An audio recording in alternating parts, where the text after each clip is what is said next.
అన్నీ కూడా ఆయన గలం అసెంబ్లీలో ఇప్పాలి. ఆంధ్రప్రదేశ్ ప్రజలను వదిలి ఢిల్లీలో వెళ్ళి అక్కడ అడావుడి చేయడం, అక్కడ ఫోటో ఎగ్జిబిషన్ పెట్టడంలో ఉన్న ఆ రాజకీయ వ్యూహం ఏమై ఉంటుంది? వ్యూహమైనా అవసరమైనా కానీ దేశాన్ని దృష్టికి తేవాలి. అంటే కొత్త ప్రభుత్వము చాలా పెద్ద మెజార్టీతో వచ్చింది కాబట్టి ఇంకా మేము తుడిచిపెట్టుకుపోయాము అనేది కాదు.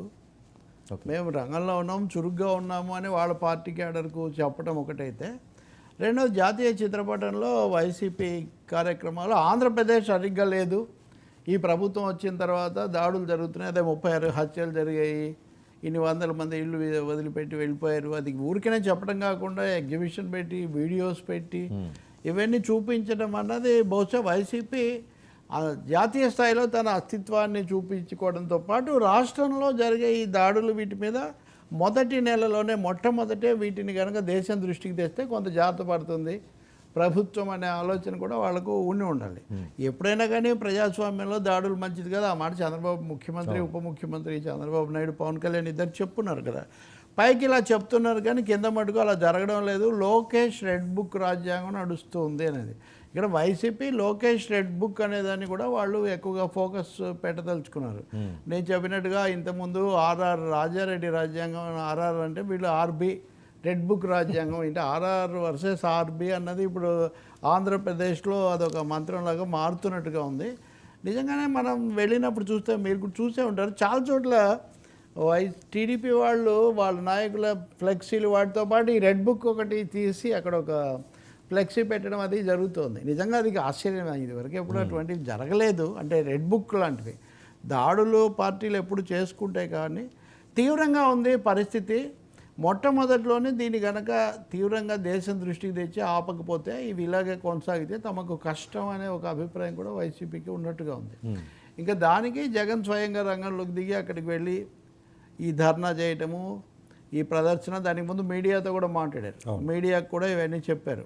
వాస్తవానికి వైసీపీ లేదా జగన్ జాతీయ మీడియాని మేనేజ్ చేసి అందుకనే ఢిల్లీలో పెట్టారు. ఇక్కడైతే ఎక్కువ మీడియా అయితే రాదు, చాలా మీడియా, ఇక్కడ బ్లూ మీడియా, ఎల్లో మీడియా, ఇట్లాంటి రకరకాల పేర్లు పెట్టుకుని ఉన్నారు కదా. కాబట్టి అక్కడైతే నేషనల్ మీడియా సోకాల్డ్, పైగా అక్కడ బీజేపీ ఇన్ఫ్లుయెన్స్ కేంద్రంలో కూడా కొంచెం ఎక్కువగా ఉంటుంది కదా. ఇప్పుడు ఆ మాటకు వస్తే పార్లమెంట్ జరుగుతుండగా ఇది చేయడానికి అవకాశం అంత సులభంగా రావటమే ఒక ఇది. ఎంతో కొంత సానుకూలత అక్కడ ఉండకపోతే ఢిల్లీని ఆపాలిస్తున్నప్పటికీ ఢిల్లీ శాంతి భద్రతలు ఇవన్నీ పోలీసు కేంద్రం చేతుల్లో ఉంటాయి. కాబట్టి కేంద్రం మాకు కొంచెం అవకాశం ఇస్తూ ఉంది. రెండోది అమిత్ షా విజయసాయి రెడ్డిని కలవటం మీరు చూసినా కానీ కొంత మాకు ఢిల్లీలో సాఫ్ట్నెస్ ఉంది అని చెప్పడం కూడా రెండు విధాల, ఇటు అధికారంలో వచ్చిన వాళ్ళకు కూడా అదొక మెసేజ్ పంపించడము, పార్టీ వాళ్ళకు కూడా మీరేం భయపడకండి మనకు జాతీయ స్థాయిలో ఉందని. బహుశా ఇన్ని వ్యూహం అని మీరు అంటే కనుక ఈ ఆలోచనలన్నీ ఉండాలి. ఇంకా మూడోది, నేను ఒంటరివాణి కాదు, మీరు చూస్తే ఇండియా కూటమి, ఎన్డీఏ, ఈ రెండింటి మధ్యలోనే లోక్సభ డివైడ్ అయింది. కానీ మధ్యలో లేని పార్టీలు దెబ్బతినిపోయినప్పటికీ కూడా ఉన్నాయి, ఒక 4-5 పార్టీలు ఉన్నాయి. ఇప్పుడు వాళ్ళని కొంచెం దగ్గరగా చేర్చి ఆ ప్రయత్నం కూడా జగన్ చేసినట్టుంది. మీరు చూస్తే రాష్ట్రపతి పాలన ఎవరు బలపరచరు, కానీ దాడులను ఖండించటం, గెలుపులు ఓటములు సహజం, గెలిచినంత మాత్రాన దాడులకు పాల్పడకూడదు అనే ఒక మెసేజ్ అఖిలేష్ యాదవ్ ఇచ్చాడు. Akhilesh Yadav is an important player in national politics. వైసీపీకి సంబంధించినంత వరకు అఖిలేష్ యాదవ్ను ఈ సభకు రాబట్టడం అన్నది రాజకీయంగా వాళ్ళకి ఒక స్కోర్ కిందే లెక్క. అది ఎందుకంటే మొన్న జాతీయ ఫలితాలు ఉత్తరప్రదేశ్ ఎన్నికల మీద చాలా ఆధారపడి ఉన్నాయి కదా. ఇండియాలో భాగస్వాములుగా ఉన్న వాళ్ళను పిలవడం ద్వారా జగన్ ఒక రాజకీయ మెసేజ్ కూడా ఎన్డీఏకు ఇచ్చినట్టయింది. ఇప్పటివరకు ఆయన ఎప్పుడు ఇండియాతో కనీసంగా లేదు. ఇప్పుడు శివసేన, ఉద్ధవ్ ఠాక్రే వర్గం వాళ్ళు కూడా వచ్చారు. సరే, ముస్లిం లీగ్ వచ్చింది, ఇంకా ఒకటి రెండు చిన్న పార్టీల వాళ్ళు.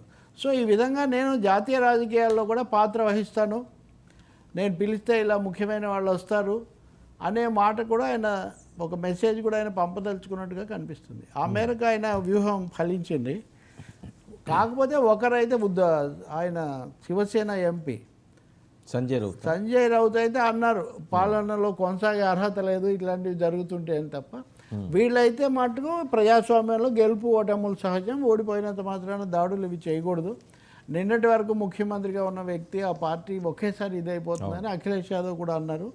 సో ఆ మేరకు అందరూ బలపరుస్తారు. నేను నిన్న కూడా మీతో అంటున్నాను కదా, దాడులు ఖండించాలి, శాంతి భద్రతలు అనేంత వరకు ఎవరైనా కలుస్తారు. కానీ రాష్ట్రపతి పాలన పెట్టాలి అవును అని నెల 10 రోజులకే రాష్ట్రపతి పాలన పెట్టారంటే ఎవరు ఒప్పుకోరు. అందుకని దాన్ని టోన్ డౌన్ చేసి ఈ దౌర్జన్యాలు, హత్యలు దీన్ని చేశారు వాళ్ళు. అక్కడ ఎక్కువగా దృష్టికి తెచ్చే ప్రయత్నం చేశారు. రెండోది మా యంత్రాంగం అంతా ఇట్ ఈజ్ ఇంటాక్ట్, అది పకడ్బందీగానే. ఎందుకంటే సజ్జల రామకృష్ణారెడ్డి కనిపిస్తున్నాడు, మాజీ మంత్రులు, మాజీ ఎంపీలు అందరూ అక్కడ కనిపించడం కూడా మనం గమనించవచ్చు. So it's a process of activising, reactivising YSRCP. Okay yeah sir, ఇందాక జగన్మోహన్ రెడ్డి గారు మాట్లాడుతూ కొన్ని అంశాలు ప్రస్తావించారు, అది విపరీతంగా ట్రోల్ అవుతున్నవి. మా హయాంలో హత్యా రాజకీయాలు ప్రోత్సహించలేదు, అధికారం ఎవరికి శాశ్వతం కాదు అంటే గతంలో 5 సంవత్సరాలు అసలు దారుణంగా పాలించారని కదా వీళ్ళు ప్రచారం చేసింది. ప్రజలు అదంతా నిజమే అన్నట్లుగా ఇంత పెద్ద మ్యాండేటరీ ఇచ్చారని కదా వీళ్ళు ప్రచారం చేస్తున్నారు. అసలు వీళ్ళ హయాంలో ఏమీ హత్యా రాజకీయాలు కానీ లేకపోతే ఎటువంటి కక్షపూరిత చర్యలు కానీ మేము చేపట్టడం లేదు అని చెప్పి మీడియా సాక్షిగా జగన్మోహన్ రెడ్డి గారు అన్నాం, మేము ప్రోత్సహించలేదు అని. అంటే పాలక పార్టీలకు ఎప్పుడు వాళ్ళు ఉన్నప్పుడు ధర్మం 4 పాదాలు నడిచినట్టు కనిపిస్తుంది. ఒక్కసారిగా వేరే వాళ్ళు వచ్చేసరికి రాక్షస పాలన పురి విప్పింది, తాండవిస్తుంది, అధర్మం తాండవిస్తున్నట్టుగా. అంటే మేము ఉంటే ధర్మం 4 పాదాలు, వేరే వాళ్ళు వస్తే అధర్మం, అన్యాయం, విలయ తాండవం, అమానుషం అనే ఒక ధోరణికి వాళ్ళు అలవాటు పడి ఉంటారు. కాకపోతే ఇప్పుడు చంద్రబాబు నాయుడు నిన్న సభలో మాట్లాడుతూ శాసనసభలో చాలా ఉదాహరణలు ఇచ్చారు. ఆయన డాక్టర్ సుధాకర్ ఉదాహరణ, లేకపోతే ఇట్లాంటివి ఎక్కువగా. రెండవది తమ మీద కేసులు. సో ఎవరెవరు ప్రత్యర్థులో వాళ్ళని వెంటాడి వేధించారు, కేసులు పెట్టారు, కోర్టుల చుట్టూ తిప్పారు అన్నది వీళ్ళ ప్రధానమైన విధ్వంసం. అసలు ఆ పాలన పేరే విధ్వంస పాలన కదా. ప్రజావేదిక నుంచి విధ్వంసం మొదలైందని ఆ ఇమేజ్కి కౌంటర్గా ఈ ఇమేజ్ దేశం ముందు ఉంచదలుచుకున్నాడు జగన్.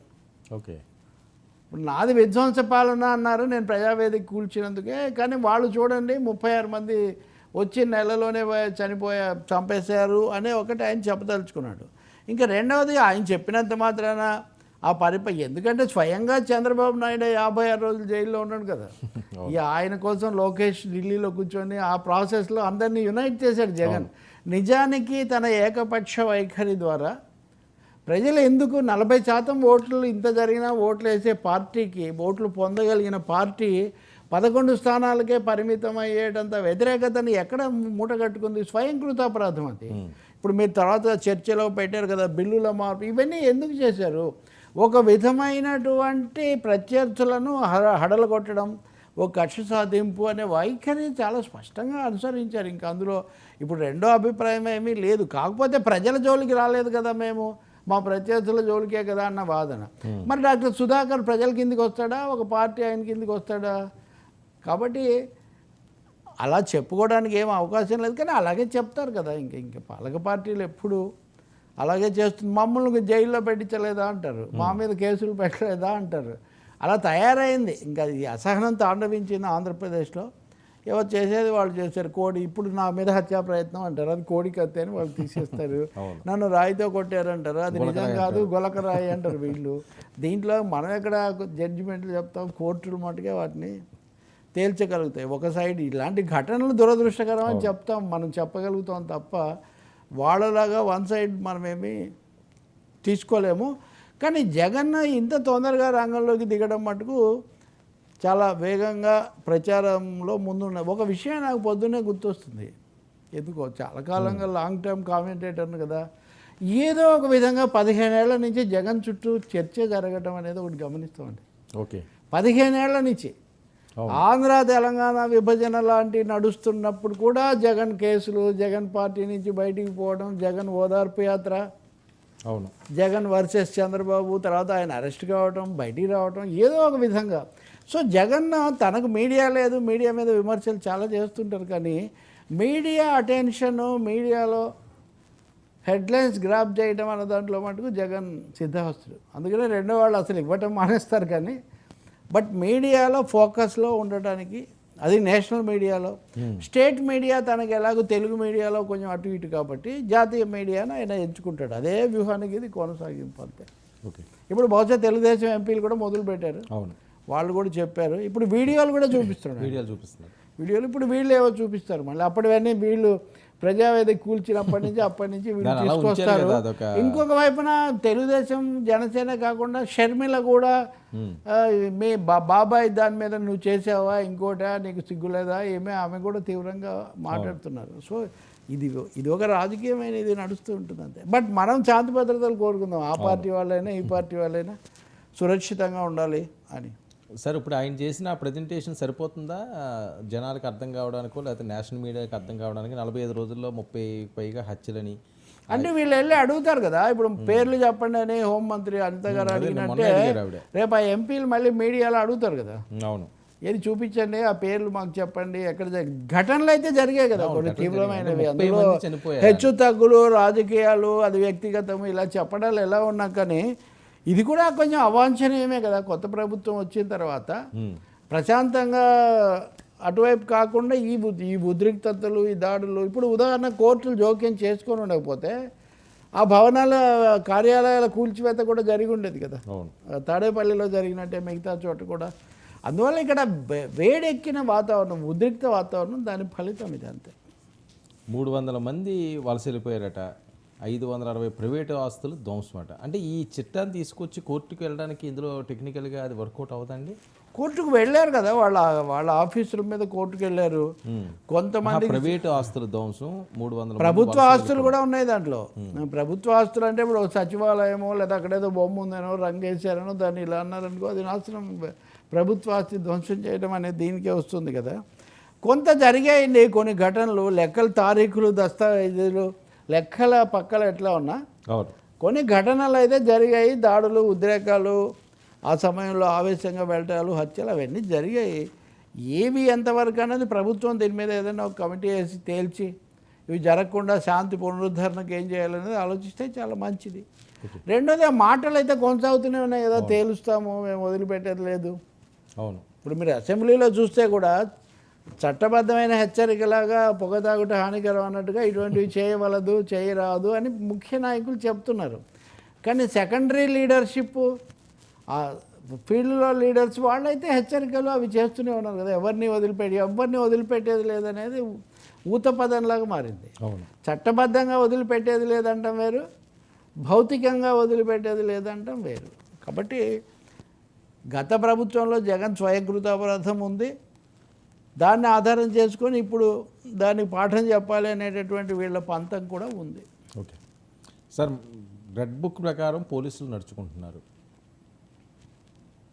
అంటే గతంలో పోలీసులని పూర్తిగా వాడుకున్నారని వాళ్ళు అంటారు. నిన్న మధుసూదన్ అన్న ఆయన మీద కూడా ఈయన చాలా ఫైర్ అయ్యారు. ఇప్పుడు మీడియాతో మాట్లాడుతూ కూడా పోలీసుల్ని ఇందులో ఇన్వాల్వ్ చేయడం,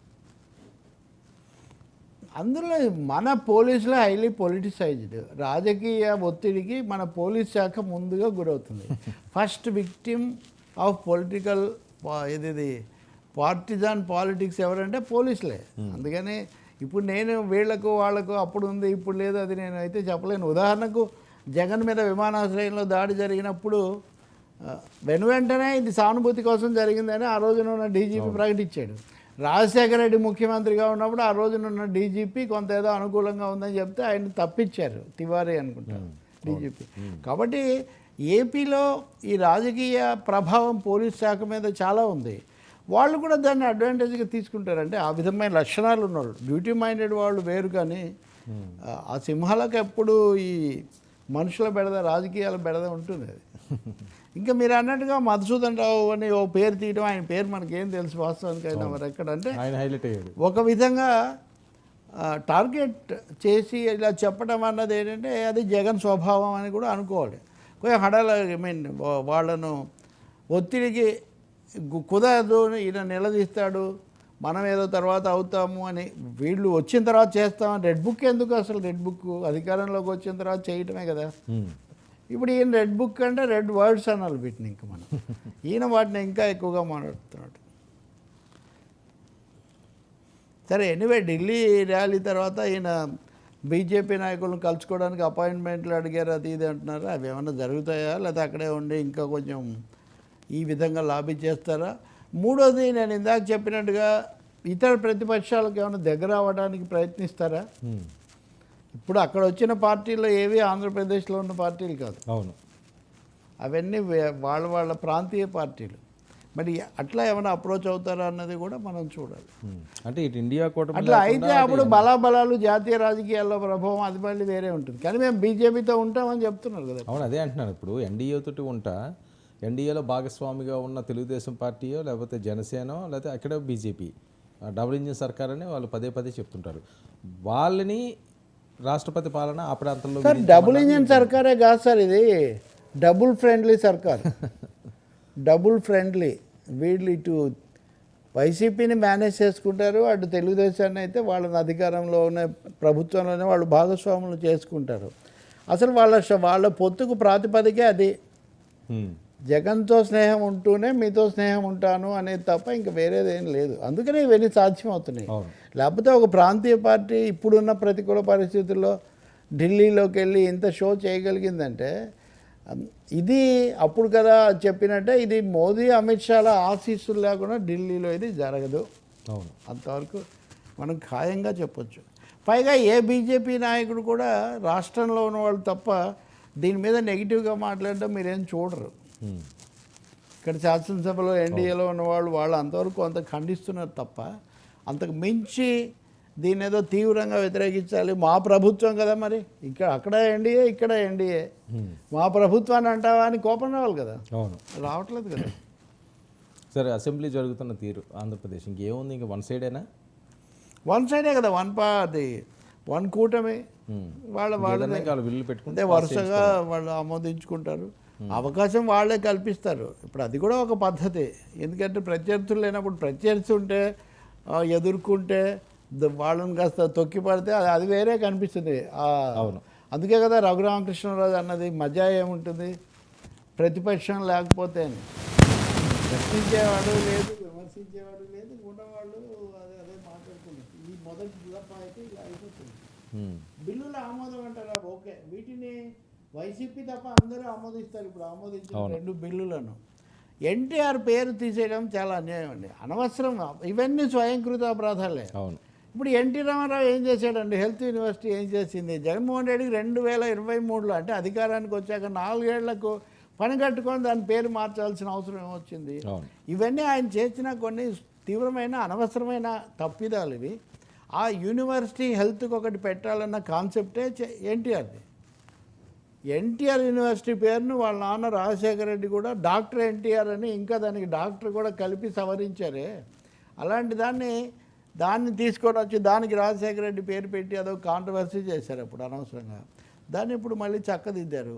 ఇప్పుడు అంతకుముందు వీళ్ళ ప్రధాన వాదన ఏంటి, ఎన్టీఆర్కు చంద్రబాబు ఏదో చేశాడని కదా.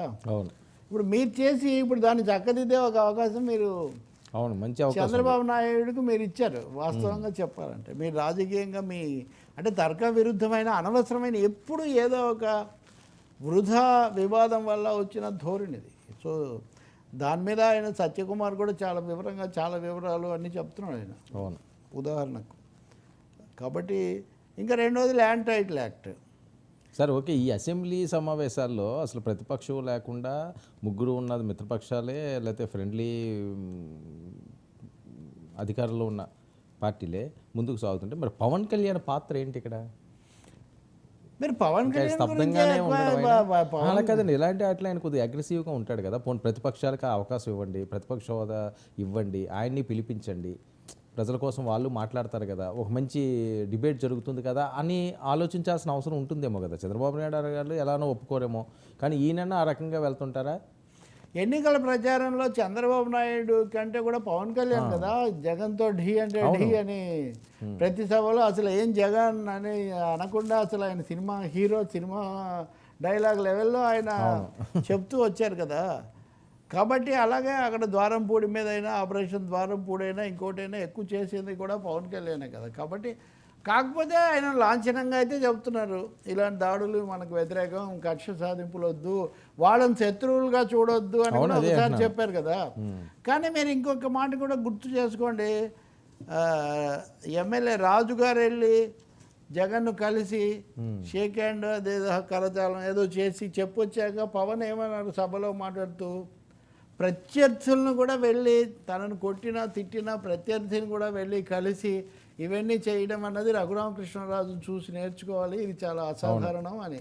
నిజంగానే పవన్ అన్నారు కానీ ఒక కోణంలో ఆయన అన్నారు, అది నేను చెప్తా. కానీ శాసనసభలో కానీ ఇప్పుడు ఉదాహరణకి ఎన్టీఆర్ ఏనారని కింద అభిమానులు విపరీతంగా కొట్టుకుంటున్నప్పుడు ఆయన అగ్గిపుల్ల వెలిగిస్తే ఈయన సిగరెట్ తాగుతున్న ఫోటో దేశం అంతా చాలా ఫేమస్ ఎక్కడ చూసినా కానీ. అలాగే రాజకీయ నాయకులు కూడా ఆ సభ మొదలయ్యేసరికి ఇప్పుడు డిఫరెంట్గా ఉండేవాళ్ళు. రాజశేఖర రెడ్డి, చంద్రబాబు నాయుడు కంటే రైవల్స్ ఎవరు ఉంటారు? వాళ్ళిద్దరు కలిసి మాట్లాడిన, జోకులు వేసుకున్న వీడియోలు మనకు కనిపిస్తాయి. అలాగే మీరు ఢిల్లీలో చూడండి, మాజీ ప్రధానమంత్రులు లేదా మాజీ నాయకులు అందరూ వచ్చేస్తారు. కాబట్టి రాజకీయాల్లో కలహించుకున్నంత మాత్రాన, ఘర్షణ ఉన్నంత మాత్రాన ఒకరినొకరు కలవకూడదు అన్నది అసలు ఏమీ లేదు. కానీ ఆ వాతావరణం ఇక్కడ వచ్చింది, అది ముఖ్యంగా చంద్రబాబు నాయుడు, జగన్ మధ్యలో వచ్చింది. మిస్ మ్యాచ్ అయిపోయిందండి. రాజశేఖర రెడ్డికి రైవల్రీ వరకు, జగన్కు చంద్రబాబుకు ఒక విధంగా ఉంది. కానీ చిన్నోడు, అది కూడా ఇన్ని కేసులు ఇవన్నీ ఉండి ఇతను వచ్చి నన్ను ఓడించి చంద్రబాబు ఎప్పుడు జీర్ణం చేసుకోలేదు. జగన్ను ఎప్పుడు చంద్రబాబు జీర్ణం చేసుకోలేదు. చంద్రబాబును జగన్ ఏ రోజు ఒక గౌరవం లాగా ఒక పెద్ద ఆయన చూడలేదు. వాళ్ళిద్దరికి అది అసలు సమకాలీకుడు అన్న ఉద్దేశం ఎప్పుడు ఆయనకి లేదు. ఆయనకి ఎప్పుడు ఆయన ఆ పెద్దరికము ఆయన చూపించలేదు. ఏదో చిన్నోడు కదా అనే ఒక దాంతో ఏదో అన్నట్టుగా ఈయన కూడా తీసుకోలేదు. నాకు బాగా గుర్తుంది, నేను మళ్ళీ చెప్పాను. కానీ ఒక్కొక్కసారి ఆయన పుట్టినరోజునో ఈయన పుట్టినరోజునో ఒకరికొకరు కొంచెం జెస్చర్స్ ఇవ్వడానికి ప్రయత్నించినప్పుడు కూడా రెండో వాళ్ళు పెద్ద స్పందన చూపించలేదు. సో అసలు ఫేక్ ముఖ్యమంత్రి అంటే ఈయన ముఖ్యమంత్రిగానే గుర్తించలేదు కదా. ఫేక్ ముఖ్యమంత్రి ఇది అంతా కూడా సైకో, ఇదే దీంతోనే కదా. ఇప్పుడు ఎప్పుడు వైఎస్ఆర్ చంద్రబాబును అలా అనలేదు, బాబు అలా అనలేదు, లేకపోతే రాజకీయాలు తీవ్రంగా కొట్టుకున్న రోజున కూడా అలా జరగలేదు. సో ఇక్కడ విద్వేషం అన్నది పరస్పర ద్వేషం పరాకాష్ఠకు చేరింది. పవన్ కళ్యాణ్ అలా మాట్లాడట్లేదు, కానీ ఆయన కూడా ఇంకా పూర్తిగా జగన్ ఆయన వెళ్ళి ఇప్పుడు రాజులాగా కలిసే అవకాశం అయితే లేదు. సభ మొదలైన రోజు కూడా మీరు ఆ వాతావరణం చూడలేదు కదా. ఈయన అవకాశం ఇవ్వలేదు కదా జగన్మోహన్ రెడ్డి గారు కూడా ఎవరికైనా. ఇప్పుడు మరి అది అంత మనం ఒకటిగా మనం చెప్పలేదు, ఎందుకంటే ఆయన అందరికీ నమస్కారం పెట్టుకుంటూనే పోయాడు. ఇప్పుడు ఆయన సంబంధించి మరి వెంటనే మీరు ట్రోలర్స్ని గుర్తుపెట్టుకోండి. మీరు ఇక్కడ మధ్యస్థంగా లేదా వాస్తవికంగా చెప్పే అవకాశం తెలుగు సమాజంలో అది తీశారు వీళ్ళు. మీరు ఆయన నమస్కారం పెట్టాడు, వీళ్ళల్లో కూడా ఒకరు అలా పలికిన వాళ్ళు పలికారు. దాని మీద ట్రోల్స్ చేసుకుంటూ ఎగతాళి చేసే కార్యక్రమం ఎక్కువగా ఉంది కదా. కాబట్టి ఆ వాతావరణాన్ని తీసుకురావాలి. పవన్ కళ్యాణ్కి ఆ ఛాన్స్ ఉంది మీరు అన్నట్టు. కానీ ఒకటి గుర్తుపెట్టుకోవాలి, పవన్ ఉద్దేశంలో చంద్రబాబు నాయుడు ఆయన సీనియర్ మోస్ట్ లీడరు, ఆయన వయస్సు, వీటన్ని తనకు జగన్కే మెయిన్ రైవల్రీ అని పవన్ భావిస్తాడు. ఆయన పూర్తిగా he treats Jagan as the real rivalry. ఆయన అన్నట్టుగా ప్రత్యర్థులను అన్నాడు కదా. కాబట్టి అందుకే ఆయనకు అంత ఆశ్చర్యం కలిగింది. ఈ రాజు వెళ్ళి ఆయన మాట్లాడించి ఇదంతా చేసి వస్తే, నిజానికి రాజుగారు ఏమంత ఆలోచన లేని వారు కాదు. కొన్ని సందర్భాల్లో మెత్తగా ఉండి కొట్టగలిగింది చాలా ఎక్కువగా ఉంటుంది. వ్యతిరేకత కంటే కూడా దాని ద్వారా, అంటే ఫ్రెండ్లీగా వెళ్ళి చూసావా నీ పరిస్థితి ఇది, నా పరిస్థితి ఇది అని చెప్పేద్దాము అనే ఒక మెసేజ్, పరోక్ష సందేశం కూడా దాంట్లో ఉంటుంది. మరి ఆ పరిస్థితి వస్తుందా? పవన్ కళ్యాణ్ లేకపోతే ఇంకోరు ఇక్కడ వ్యక్తులు వ్యక్తిగతంగా వాళ్ళు నవ్వారా, వాళ్ళు చేతులు వేసుకున్నారా, అదేం మనకు పెద్ద ఇంపార్టెంట్ కాదండి. వాళ్ళు బిజినెస్ అంటే బిజినెస్ ఆఫ్ ది హౌస్ సక్రమంగా జరగడానికి, చర్చలు జరగడానికి కలిసి పనిచేస్తారా లేదా అనేదే కీలకం. ఓకే సార్, ఈ ల్యాండ్ టైటిలింగ్ చట్టంపై అసెంబ్లీలో చర్చ. But taking a cue from your comment, మీ వ్యాఖ్య నుంచి ఒకటి తీసుకుంటే పవన్ కళ్యాణ్ ఇంతకంటే కూడా కొంచెం మ్యాగ్నానిమస్గా కొంచెం పాత్ర వహించడానికి ఆయనకు అవకాశం, ఆయనకు ఆ ఇమేజ్ ఉంది, ఆయనకు స్టేజ్ ఉంది. అయితే అప్పుడు జగన్ ఎలా స్పందిస్తాడో నేను చెప్పలేను, కానీ బట్ పవన్ కళ్యాణ్కి అది ఉంది, అలా చేయొచ్చు కూడా. ఎందుకంటే ఎప్పుడు కూడా ఇప్పుడు మనం అందరం మాట్లాడుతున్నాం అంటే అసలు రైవల్రీ ఉన్న వాళ్ళకంటే మధ్యలో ఉన్న వాళ్ళు మాట్లాడుతుంటారు కదా. కాబట్టి అక్కడ వీళ్ళిద్దరి మధ్య పూర్తిగా ఘనీభవించిన లేదా బిగుసుకుపోయిన పరిస్థితుల్లో హీ కెన్ టాక్. ఆయన మోరల్గా చెప్తున్నాడు చాలాసార్లు, శత్రువులుగా చూడొద్దు అని. శత్రువులుగా చూడనప్పుడు మిత్రుడిగా చూసి ఒక మోస్తరుగా కలుపుకోవచ్చు. మరి ఈసారి ఆయన సభకు వచ్చినప్పుడు ఎలా వస్తాడు, అసలు సభలోకి వస్తాడా, బయట మధుసూదన్ రావు ఆయన ఆపేస్తారా, ఇవన్నీ కూడా మనం చూడాల్సి ఉంటుంది. ల్యాండ్ టైటిలింగ్ యాక్ట్ ఓకే, ఇంకా దాని మీద రెండో అభిప్రాయం ఏం లేదండి. ఇప్పుడు మీరు చూస్తారు కదా, last straw that break the neck of the camel అన్నట్టుగా గత ప్రభుత్వం ఓడిపోవడానికి చివరి అస్త్రం ల్యాండ్ టైటిల్ యాక్ట్. నిజానికి అంతకుముందు చాలా మాట్లాడారు కదా, విధ్వంసము, హత్య అన్నీ పక్కకు పోయినాయి చివరకు. ల్యాండ్ టైటిల్ యాక్ట్ అనేది ఒకటే, అది టైటిల్. ఇప్పుడు చంద్రబాబు ప్రభుత్వానికి టైటిల్ ల్యాండ్ టైటిల్. ఏదైనా ఒక టైటిల్ పెట్టాలంటే ఈ ల్యాండ్ టైటిల్ అనేది చంద్రబాబు టైటిలే వాస్తవానికి. సో దాన్ని రద్దు చేయటం, అది నిన్ననే ప్రవేశపెట్టారు. రద్దు చేయటం మంచిదే, కానీ క్వశ్చన్స్ మిగిలే ఉన్నాయి. అదేంటంటే ల్యాండ్ టైటిల్ యాక్ట్ ఫోటో అనేది జగన్ అడిషన్, అది జగన్ స్పెషాలిటీ. ప్రతి చోట నా ఫోటో ఉండాలనుకుంటాడు ఆయన ఫోటో క్రేజ్. అదే ఆఖరిగా రాళ్ల మీద కూడా తన ఫోటో ఉండాలట. రాళ్ల మీద మామూలుగా పేర్లు ఉంటాయి, ముఖ్యమంత్రి లేకపోతే అతిథులు, ఇదంతా. అలా కాకుండా ప్రతి చోట నా ఫోటో. ఆయన ఎప్పుడు చెప్పాడు కదా గెలవగానే, ప్రతి ఇంట్లో 25 ఏళ్ళు నా ఫోటో ఉండాలి, ప్రతి గుండెలో నా ఫోటో ఉండాలి. ఈ పద్ధతిలో ఫోటోలు ఉండాలంటే ఉండవండి. ఇప్పటికి కారే రాజులు రాజ్యములు గెలగవే వారు ఏరి అన్నట్టుగా చాలా సిరిని మూట కట్టుకొని పోవంజాలి అని ఎంతోమంది రాజులు అంతా తమ ప్రయోజకత్వం అని తామే భూమికి అధినాథులమని స్థాపించిన సామ్రాజ్యాలు, నిర్మించిన కృత్రిమ చట్టాలు, ఇతరేతర శక్తులు లేస్తే పడిపోయాను పేక మేడలై, పరస్పరం సంఘర్షించిన శక్తులలో చరిత్ర పుట్టానంటాడు శ్రీశ్రీ. అంతా తమ ప్రయోజకత్వం అనుకుంటారు అక్కడ ఉన్నంత, అదేం జరగదు. కాబట్టి ఇప్పుడు ల్యాండ్ టైటిల్లో ఎవరికి అర్థం కాలేదు. ఆ సర్వే రాళ్ల మీద బొమ్మ వేసుకోవడం, ఎక్కడో ఊరి బయట పొలాలు వాటన్నిట్లో దానికోసం సరే ఏమైతే అది చివరికి ఆయన ఫోటోను ప్రభుత్వంలోనే లేకుండా చేసినటువంటి పరిస్థితి అక్కడ వచ్చింది. కానీ దాని వెనకున్న బేస్ అలాగే ఉంది ఇప్పటికి కూడా. కార్పొరేట్ యాంగిల్ నుంచి తీసేస్తారా? అలాగే అజైన్డ్ ల్యాండ్స్కు సంబంధించి అది వరకు జగన్ ప్రభుత్వం కొన్ని హక్కులు ఇస్తున్నామని చెప్పింది. అది ఒక జీవో కూడా ఉంది ప్రత్యేకంగా. దాని ప్రకారం అమ్ముకోవచ్చు. అంటే పేరుకి అజైన్డ్ ల్యాండ్ అని వాడే అమ్ముకున్నట్టు ఉంటుంది, కానీ దాన్ని ఎవరో తీసుకున్న వాడికి ఆ హక్కులన్నీ వస్తుంటాయి. కాబట్టి అసలు భూ సమస్యను ల్యాండ్ ఇష్యూలో ఒక సమగ్రమైన ప్రక్షాళన చేస్తారా లేదన్నది ఇక్కడ ప్రశ్న. ల్యాండ్ టైటిల్ యాక్ట్ రద్దు చేయడం వరకు వెల్కమ్, బట్ దీన్ని పట్టాలు ఎక్కించి పూర్తి రూపం ఇస్తారా? రెండోది నీతి ఆయోగ్ సూచనలు ఉన్నాయి కదా దీంట్లో. ఎన్డీఏది కదా ఇది. ఎన్డీఏ వైఖరి అయితే మార్చలేరు కదా వీళ్ళు. ఆ వైఖరి మారుస్తారో మార్చరో అది ఏమవుతున్నది అన్నది తర్వాత. అయితే జగన్మోహన్ రెడ్డి గారి కొంప మునిగింది కదా, అదే అయిపోయింది కదా. నేను చెప్పే కదా ఇంకా లాస్ట్ స్ట్రా. ఇంక దాని గురించి అదే ఆ గడ్డి పరకాల వేయగానే ఒంటె మెడ విరిగిందంట. అదే ఇది వేసినందుకే దీనివల్లే విరిగిందంటారు. విరగల అంతకుముందే అదంతా రెడీగా ఉంది. ఏదైనా చేసిన వాగ్దానం మేరకు రద్దు చేశారు.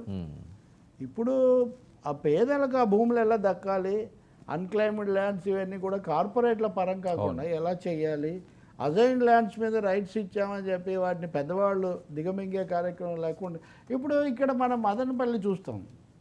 మదనపల్లి అక్కడ సబ్ కలెక్టర్ ఆఫీస్ దగ్గర ఇది నిన్న ఈరోజు కూడా ఆయనకు fire officer, state fire office DG అక్కడికి వెళ్తున్నారు. అక్కడ ల్యాండ్స్ మీద అంతకుముందు నుంచి ఆందోళన జరుగుతుంది. సో ఇది డెఫినెట్గా ఫైర్ యాక్సిడెంట్ కాదు, fire incident. And fire incident అనే కొత్త పదం కూడా ఎక్కువగా వాడుతున్నారు. దీన్ని తప్పకుండా సాక్ష్యాధారాలు లేకుండా చేయడానికే ఇలా చేశారన్న అభిప్రాయం అక్కడ ప్రజల్లో, పార్టీల్లో బలంగా ఉంది. ఆ రోజు అక్కడ ఉన్నాడు ఒక ఆయన, రాత్రి ఆదివారం నాడు రాత్రి 10:30 వరకు ఆ గౌతమ్ తేజ్ అనే అతను అక్కడ ఎందుకున్నాడు అనేది ఒక పెద్ద ప్రశ్న. కానీ ఇక్కడ విశేషం అంటే ఆ గౌతమ్ తేజ్ అనే ఆయన స్థానికంగా తెలిసే సమాచారం ప్రకారం అంతకుముందు కూడా ఈ వ్యవహారాలు ఆయనే చూస్తున్నాడు. ఆ ఆఫీస్లో తన స్థానానికి మించినటువంటి కొంచెం వీటన్నిటిని అజమాయిషీ చేయడము, వాటిని నడిపించడం, ఇవన్నీ ఆయన చేస్తూ వచ్చారు. సో ల్యాండ్కు సంబంధించి బిగ్గెస్ట్ క్వశ్చన్స్ అట్లాగే ఉన్నాయి.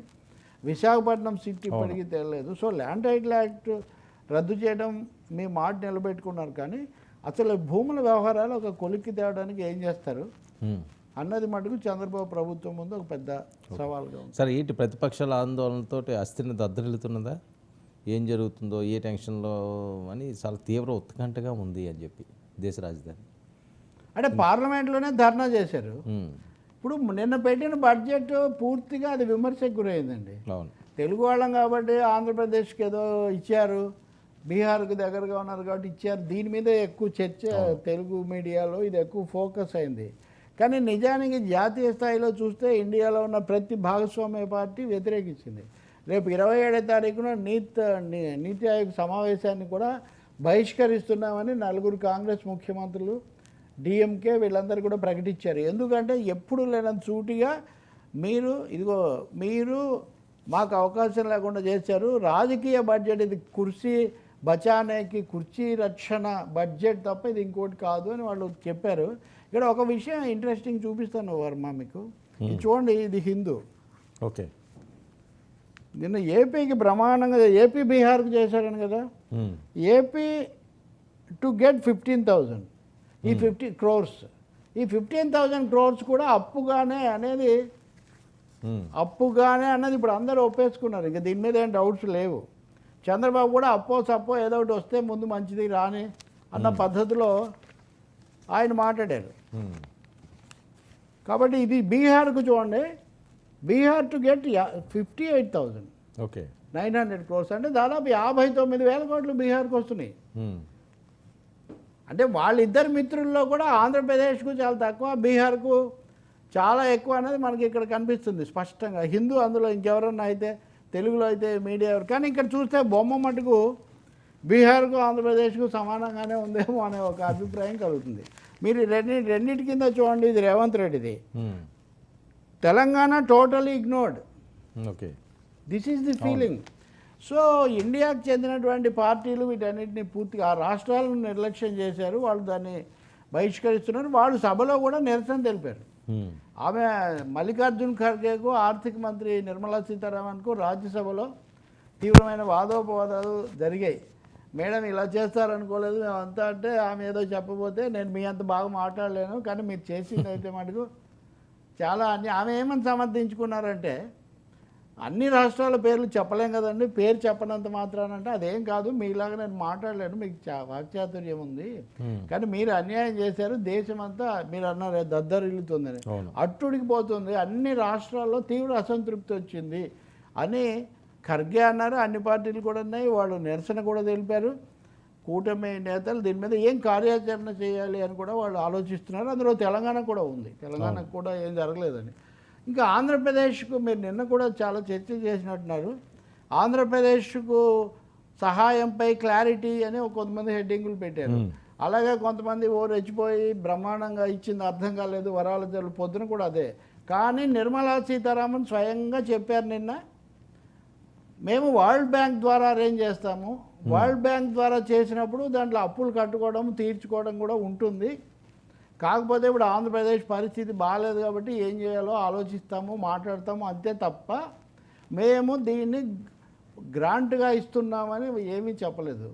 చంద్రబాబు నాయుడు కూడా అప్పో ఏదైనా కానీ వస్తే ముందు మేలు జరుగుతుంది అన్నారు. ఆ పార్టీ అధికార ప్రతినిధి ఒక ఆయన అయితే ఆయన ఫేస్బుక్లో పోస్టే పెట్టాడు, అప్పో సప్పో రానివ్వండి తర్వాత చూసుకుందామని. అందుకని ఏమీ సొంత బలంగా బలపరిచే రెండవ భాగస్వామ్య పార్టీకే ఏమీ ఇవ్వలేదేమో అనిపిస్తుంది. ఇంకా విశాఖ రైల్వే జోన్లు వీటి గురించి అసలు లేదు.